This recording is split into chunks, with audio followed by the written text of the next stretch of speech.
ابتدا کر رہی ہوں الہی تیرے نام سے، ابتدا کر رہی ہوں الہی تیرے نام سے، میں واقف نہیں ہوں آگے کے انجام سے، الہی یہ التجا ہے اگر تو کرم کرے، وہ بات دے زباں پر جو دل پر اثر کرے۔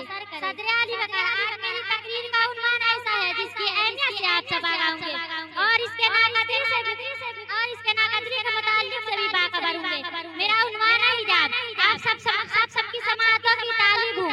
حجاب کے معنی پردہ کرنے کے ہیں۔ حجاب سے مراد یہ ہے کہ عورت اپنے مکمل جسم کو ڈھانپے اور نامحرم کے سامنے بے پردہ ہو کر نہ جائے۔ اسلام ایک مکمل ضابطہ حیات ہے۔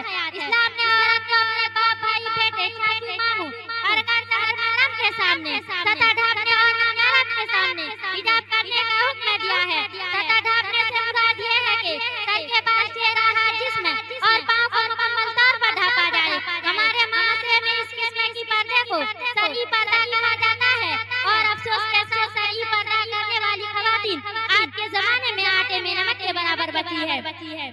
مزید افسوس تو اس بات کا ہے کہ ان خواتین کی بھی کسی جانب سے کسی قسم کی حمایت نہیں کی جاتی، بلکہ انہیں زیادہ تر مخالفت کا سامنا کرنا پڑتا ہے۔ اکثر سننے میں آتا ہے کہ اسلام آسانی والا دین ہے، اس لیے ہم اپنی آسانی دیکھ رہے ہیں، لیکن ان لوگوں کو شاید اس بات کا علم نہیں ہے کہ اسلام آسانی والا دین اس لیے کہ وہ سب سے آسان شکل میں موجود ہے۔ اس کی شکل تبدیل ہونے کے بعد آسان نہیں ہوگی، البتہ بگڑ ضرور جائے گی۔ عزیز سامعین، ایک اور بات کہی جاتی ہے کہ حیا نظروں میں ہونی چاہیے، جبکہ ایسے لوگوں سے پوچھنا چاہیے کہ پھر قرآن میں اللہ پاک نے نبی اور مسلمانوں کو مخاطب کر کے ان کی عورتوں سے پردہ کروانے کا حکم کیوں دیا؟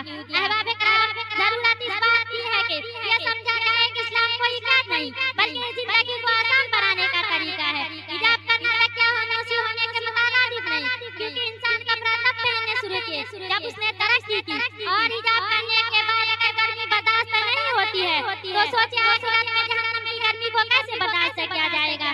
عزیز لوگوں، سمجھنے کی بات یہ ہے کہ حجاب مسلمان عورت کی پہچان ہے، نہ کہ عورت کی ترقی کی راہ میں رکاوٹ۔ اکثر